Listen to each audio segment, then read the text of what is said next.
So South Africans have spoken, and political parties now have the task and this responsibility of establishing a government. What configuration it takes has the country, I guess, waiting with great anticipation, and parties are going to have to form coalitions with each other in order to strengthen their governing mandate. And to explore possible various permutations, we're joined by Prof. Kedibone Phago, the director of the School of Government Studies at Northwest University, and Professor Sam Koma, who is a political and governance expert. To the both of you this morning, thank you so much. I know you've also been in high demand. You've been talking a lot over the last couple of days, so we appreciate you joining us this morning. We are crossing milestones at every step in these elections. And I want to go straight to this one issue. Let's talk very quickly, and both of you maybe can make a comment on examining the leeway that the IEC still had to delay these results announcements, given some of the lingering objections. And we just heard earlier on the AM report, the MK spokesperson said they provided what they thought was credible evidence to substantiate their objections. They don't believe they were looked at fairly. So I'd love a comment from the both of you about whether these lingering concerns could come back to actually hurt this very objective of creating a government of national unity and getting these coalitions going. And I think, Prof. Phago, we start with you. Iman, and thank you for having us. Yes, I think this is quite important, the fact that we need to clear some of the concerns that the MK and other parties are having. For us, this is an important issue. But I do not honestly think that it will make any meaningful changes to the national configurations. Maybe for KZN, yes, and let's know what can be the outcome. So I think raising concerns procedurally, respectfully, upholding the rule of law without threats, for me, that is shows a lot of maturity that we want to see, especially during this time of the overall outcome. Start saying we need to go for coalition. So it's quite important that those issues are cleared properly. Prof. Koma? Yes, thanks, Iman. Yes, my colleague is quite correct.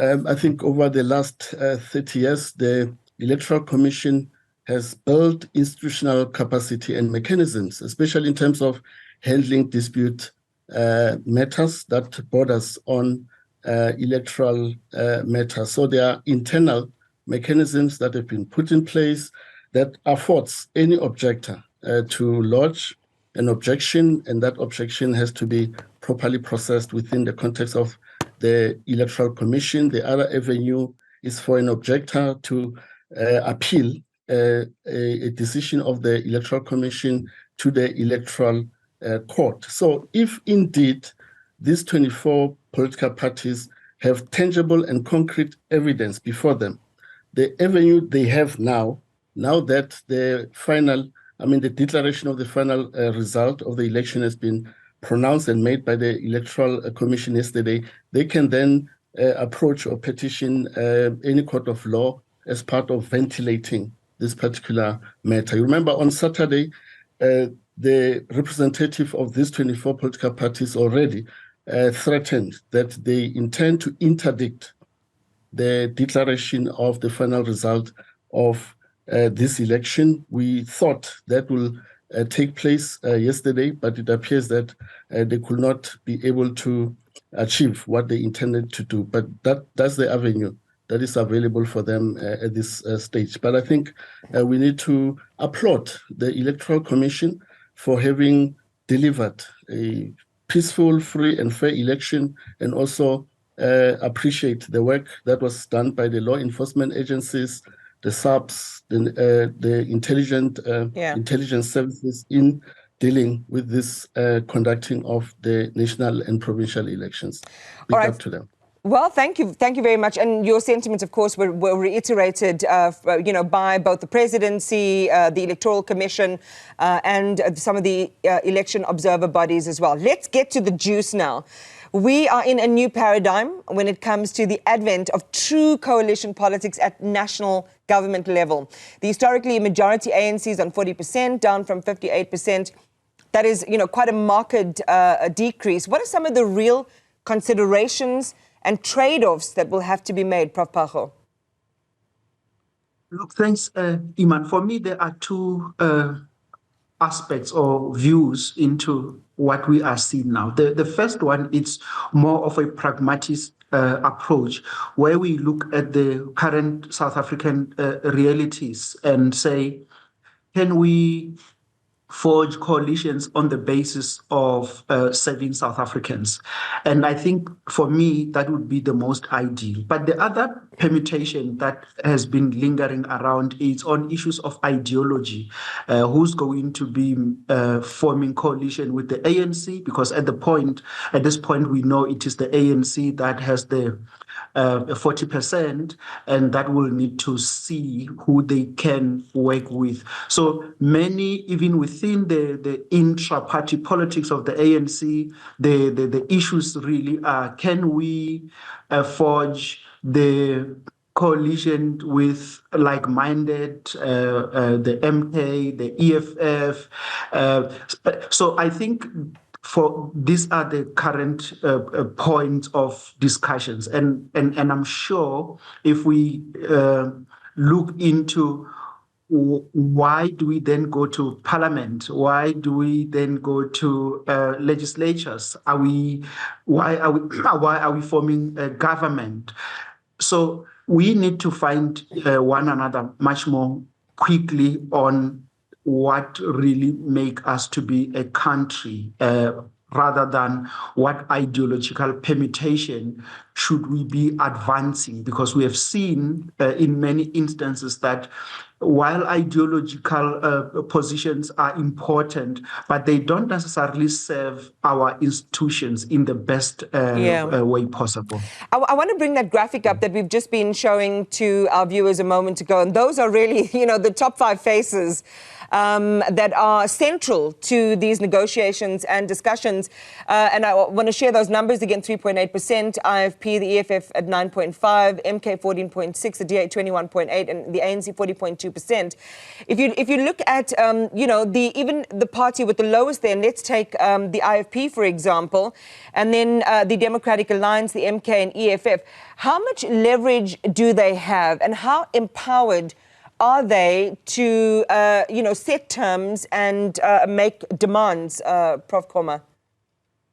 Yes, Iman, in fact, if you look at this outcome of the election, now that there's no outright winner in terms of obtaining majority. So it provides for 4 options. Of course, the 3 options is for the ANC.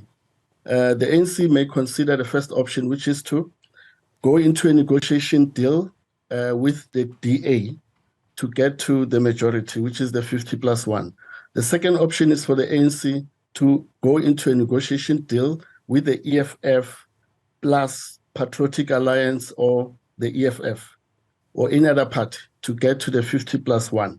The third option for the ANC is to consider negotiating the formation of a minority government through coalescing with these parties that have secured 1 seat, 2 seat, and all of that. You have built One South Africa, Al-Jamaa, and also Rise Mzansi, UAT, which is a new party, to get to the formation of a minority government. The fourth option, which is what basically you are referring to, these political parties, except for the ANC, they have a leeway to form a government. But then they will have to agree who then becomes the candidate for president when the National Assembly convenes its first sitting. Will they agree on that? The point that Professor Phago, my colleague, has referred to, that ideologically, most of these parties are far apart. But now it's no longer about party interest. It's about the national interest. And I think if they build on the work that was done last year around August, the Deputy President, Mr. Paul Mashatile, convened a national dialogue on coalition governments. And at that occasion, in part, they agreed on 3 broad policy pillars. 1, commitment to build a non-racial, non-sexist, and prosperous society. 2, commitment to good governance and 0 tolerance for corruption. The third policy pillar was around poverty eradication and creation of an inclusive economy. So if these parties are able to agree on this broad set of policies, the next, of course, aspect to consider will be around allocation of positions. But that will be easy to do if they're able to, from the outset, agree on what should be the policy objectives of forming this coalition government among the different coalition partners. It's so powerful what you're saying there, because they have to create, music and harmony out of all these different instruments. To use, the analogy of a symphony orchestra. Everyone has a very specific instrument or a very specific, idea that they have on how they see governance and who they want to partner with. And to bring all of these disparate groups together to make that music of service delivery and good governance is certainly going to take a lot of commitment and compromise from each of them. I'm going to get your thoughts as well, Prof. Phago, on the various permutations that you see, and most importantly, how it translates to, again, real service delivery and a changing of the lived experience of the majority of South Africans. So let's take a breather and we'll come back straight after with both our professors. Let's continue our conversation with Professor Kedibone Phago, who is the Director of the School of Government Studies at the Northwest University, and Professor Sam Koma, a political and governance expert. So, Professor Koma answered the question on, on how you see some of the complexities around this, coalition formation playing out. I'd love your projections and your thoughts as well, Prof. Phago. Yes, so I think he really summed it up very well. And for an average South African, we want something that is very pragmatic, Iman. And for me, one of the critical outcome of this elections is that the voters have sent out a very strong message to these politicians. And I think one of the aspect of you were giving us the percentages that these political parties received from for the National Assembly seats. And I think it is on that basis that they need to demonstrate a highest level of maturity.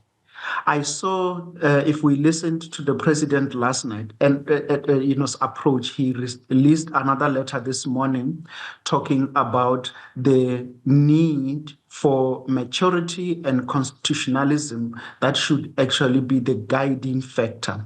So and that is the sort of a preview of setting the scene on who wants to come on board with the ANC and what should they do. So the ANC obviously is the one that is on the seat, and I've seen EFF's approach demonstrate also a very high level of maturity, which I think would help out quite a lot. But I think it's going to really EFF will have to compromise a whole lot of its ideological positioning in terms of their values and customs and beliefs. And that can, I think, in a very large extent, say EFF's position is changing because now it would be in the position of power. So it would be very interesting to see how ANC can work with EFF and maybe another smaller party, say IFP or RISE, something along those lines.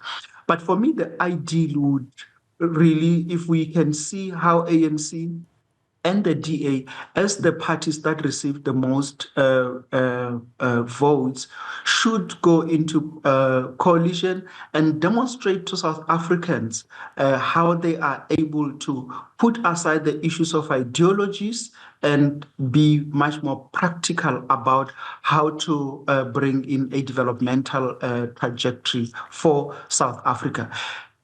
Only if I think that kind of a relationship does not work, then perhaps at some point we can go to the drawing board and say, how do we fix? But I think for me, it would be the most ideal at this particular juncture. It might be neat to start out with, Prof. Koma, and I'd love your thoughts on this, because it does make sense. Let's just keep it to two, and maybe we can have a discussion about the polarities that exist, especially when it comes to, employment equity, for example, or black economic empowerment, which we know, the DA's position very, very well. But in the long run, it may put a spanner in the work. So it's not only about thinking what would be politically expedient in the short term, but what would be politically functional and beneficial over the long term. Your thoughts on just going the easy route, as Prof. Phago is suggesting? Yes, you're quite right, Ima. So that's the spirit of a government of national unity, which we had between 1994 to 1999. It was a government comprising of the ANC as the leader of that government. You also had the IFP, the National Party then, and the Democratic Party. So the same model of forming a government of national unity can apply in this instance, because it's about bringing these other parties that have, of course, recorded a bigger chunk of the votes and percentages in terms of ensuring that their interests are also catered for in the formation of this government of national unity. So that would be the most ideal, suitable model attuned to cater for this political situation that we are faced with as a country arising from the outcome of the national election of 2024. I don't know if we have that graphic, and now I'm putting our team on the spot here, just the graphic about the seat allocations and, what it looks like in Parliament. So the ground that they need to cover, and we're sharing the parliamentary seats that are available to each of those parties. I'm interested in going back, and maybe we can go back really quickly in just a moment, around the coherence of getting this sort of fishnet approach, which is almost like bring all of the minority parties together that have seats, and let's see if we can make music together and govern and effectively sort of sideline the ANC, or go with the monolithic parties and the bigger parties. And I'll come back to that in just a moment. Let's go to this. Is it likely that the ANC walks back on its resistance to any demands like those from MK, that they will talk to the ANC, but not the ANC of Cyril Ramaphosa, not if he's still president of the party? Prof. Phago? Iman, I think that would be suicidal for our democracy. We, in my view, do not need the kind of demagogue politics that are playing out in that space.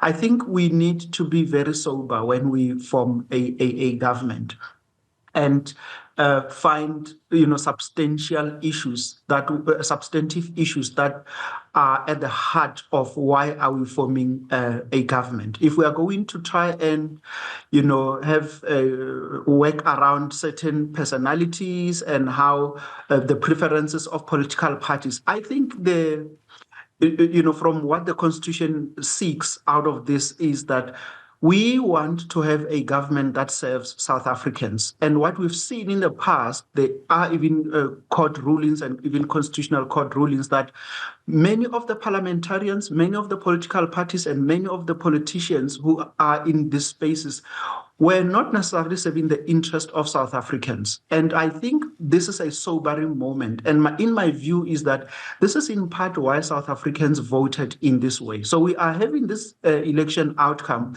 that is sending a very good message and a very strong message to politicians. And I think even the big three parties, EFF, DA, and the ANC, that they need to sober up and start to advance the interest of South Africans, irrespective of their ideological differences. And for me, this is the major outcome of this election. And I think politicians need to realize this as soon as possible. If they are not going to realize this and continue with the kind of politicking that we've seen of ignoring South Africans, I would not be surprised if in the next round of elections they even get a much more stronger message. And I think the middle class is very solid in terms of looking forward to fight to make sure that we have a functional health system. We need to sort out our education, especially the basic education system, the electricity issues, the infrastructure that we see dilapidated. And so I think the message is very loud and clear, and politicians should never take this